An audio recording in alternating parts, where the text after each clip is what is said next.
शिवाय नमस्तुभ्यं भक्तों, स्वागत है आप सबका आपके अपने YouTube चैनल नमामि शिवजी में। भगवान भोलेनाथ की कृपा हम सब पर सदैव बनी रहे। भक्तों, आज के वीडियो में हम सुनेंगे दशा माता की पौराणिक कथा। दशा माता की कथा हम सभी को अवश्य श्रवण करनी चाहिए। दशा माता का व्रत आप रखें या न रखें, कथा श्रवण अवश्य करें। वीडियो में आगे बढ़ने से पहले कमेंट बॉक्स में पूरे भक्तिभाव के साथ हर हर महादेव, जय दशा माता अवश्य लिखें। चैनल पर पहली बार विजिट हुए, पहली बार मेरी आवाज़ सुन रहे तो चैनल को सब्सक्राइब करके बेल आइकन अवश्य दबाएं। इससे हमारे वीडियो की नोटिफिकेशन आप तक पहुंचती रहेगी और आपको नई नई जानकारी मिलती रहेगी। भक्तों, चैत्र मास की 10वीं तिथि को दशा माता का पर्व मनाया जाता है। इस बार दशा माता का पर्व 4 अप्रैल को है। इस दिन दशा माता की कथा पढ़ने और श्रवण करने से 10 गुना अधिक फल प्राप्त होता है, ऐसी मान्यता है। दशा माता की पूजा और कथा पढ़ने सुनने से घर में सुख समृद्धि आती है। दशा माता की पौराणिक कथा। एक राजा था जिसका नाम नल था और उनकी रानी का नाम दमयंती था। वह बड़े प्रेम से राज्य करते थे। एक दिन एक ब्राह्मणी पानी लेकर आपके पास आई। उस ब्राह्मणी रानी के पास आई, उसने गले में पीला डोरा बांधा था। रानी ने डोरा देखकर उससे डोरे के बारे में पूछा तो वह बोली, डोरा दशा माता का है, इसे पहनने से सुख संपत्ति आती है, अन्न धन से घर भर जाता है। उसने रानी को भी एक डोरा दे दिया। रानी के गले में डोरा बंधा देख राजा नल ने उसके बारे में पूछा। रानी ने सारी बात बता दी। राजा बोले, तुम्हें किस चीज़ की कमी है, इस डोरे को तोड़कर फेंक दो। रानी ने देवी का आशीर्वाद कहकर उसे तोड़ने से मना कर दिया, पर राजा ने डोरा तोड़कर फेंक दिया। रानी बोली, राजन, आपने यह ठीक नहीं किया। इसके बाद उस रात राजा के स्वप्न में 2 स्त्रियां आईं। उन दोनों में से एक स्त्री बोली, राजा, मैं यहाँ से जा रही हूँ। दूसरी स्त्री बोली, राजा, मैं तेरे घर आ रही हूँ। राजा को लगातार यह सपना 10 से 12 दिनों तक आया। रोजाना ऐसा सपना आने से राजा उदास रहने लगा। रानी ने उदासी का कारण पूछा तो राजा ने स्वप्न की बात बता दी। रानी ने राजा से उन दोनों स्त्रियों का नाम पूछने को कहा।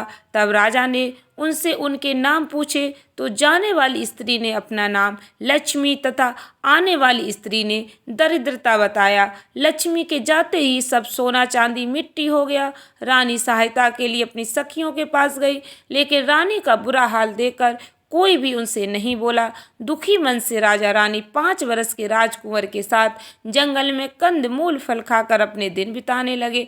चलते चलते राजकुंवर को भूख लगी तो रानी ने कहा, यहाँ पास ही एक मालन रहती है जो मुझे फूलों की माला देकर जाती है, उससे थोड़ा छाछ दही मांग लाओ।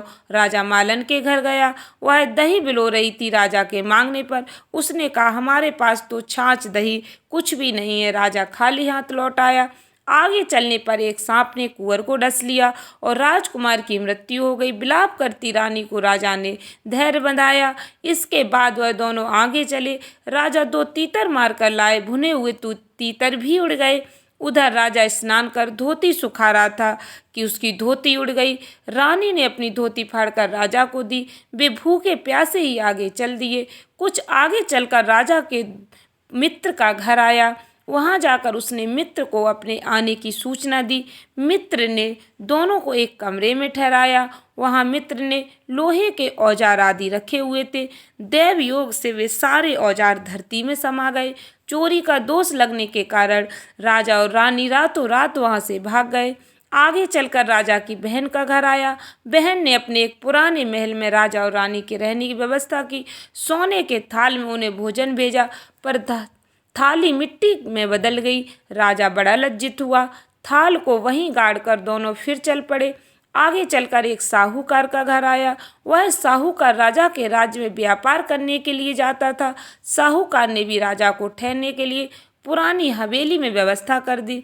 पुरानी हवेली में साहूकार की लड़की का हीरों का हार लटका हुआ था। पास ही दीवार पर एक मोर अंकित था। वह मोर ही हार निकलने लगा। यह देखकर राजा रानी वहां से भी चले गए।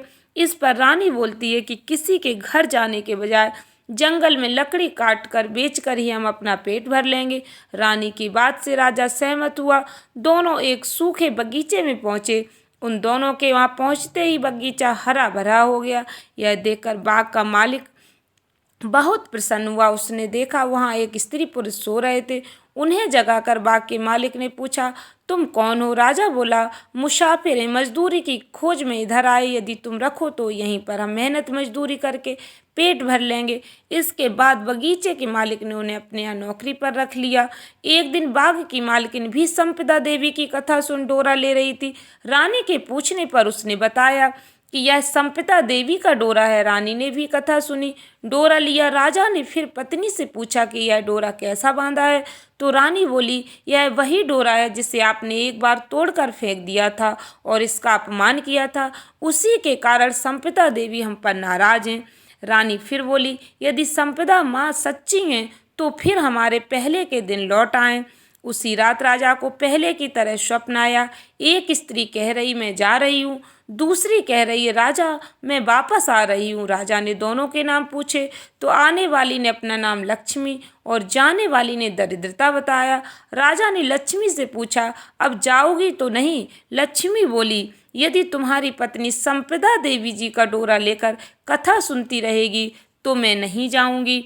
यदि तुम डोरा तोड़ दोगे तो मैं वापस चली जाऊंगी। बाग की मालकिन जब वहां की रानी को हार देने जाती तो दमयंती हार गूंथ कर देती। हार देखकर रानी बड़ी प्रसन्न हुई। उसने पूछा कि हार किसने बनाया?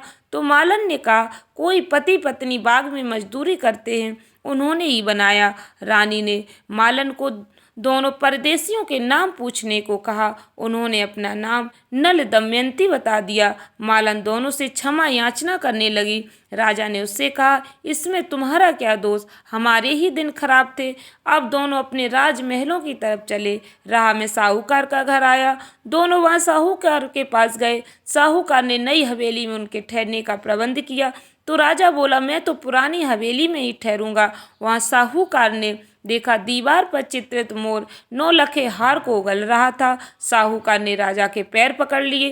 राजा ने कहा, दोष तुम्हारा नहीं है, मेरे दिन ही बुरे थे। राजा आगे चलकर बहन के घर पहुंचा। बहन ने नए महल में रहने की जिद की। जैसे ही उसके पैरों के नीचे की धरती खोदी तो हीरों से जड़ित थाल वहां से निकल आया। राजा ने बहन को थाल भेंट स्वरूप दिया। राजा आगे चले, मित्र के घर पहुंचे तो उसने नए मकान में ठहरने की व्यवस्था की, पर राजा पुराने कमरे में ही ठहरा। वहीं मित्र के लोहे के औजार मिल गए। आगे चले तो नदी किनारे जहां राजा की धोती उड़ गई थी वह एक वृक्ष से लटकी हुई थी। वहां नहा धोकर धोती पहने राजा आगे चला तो देखा कुंवर खेल रहा है। माँ बाप को देखकर उसने उनके पैर छुए। नगर में पहुंचकर राजा की मालन दूध लेकर आई तो राजा बोला, आज दूध लेकर आ रही हूँ, उस दिन छाछ के लिए मना कर दिया था। रानी ने राजा से कहा, वह तो तुम्हारे हमारे बुरे दिनों का प्रभाव था। इसके बाद दोनों वहां से अपने महल की तरफ गए। रानी की सखियां धन धान्य से भरे थाल लिए गीत गाती आईं। नौकर चाकर सब पहले के समान ही आ गए। दशा माता के डोरे का प्रभाव ही उनको यह सब प्राप्त हुआ। इसीलिए सभी को श्रद्धा पूर्वक माँ दशा माता की पूजा करनी चाहिए। स्त्रियों को कथा श्रवण करनी चाहिए, पूजन कर डोरा धारण करना चाहिए। बोलो दशा माता की जय, लक्ष्मी नारायण भगवान की जय। आशा करती हूँ वीडियो अच्छी लगी होगी, कहानी अच्छी लगी हो, उपयोगी लगी हो तो वीडियो को अधिक से अधिक लोगों में शेयर करें। धन्यवाद भक्तों। श्री शिवाय नमस्तुभ्यम।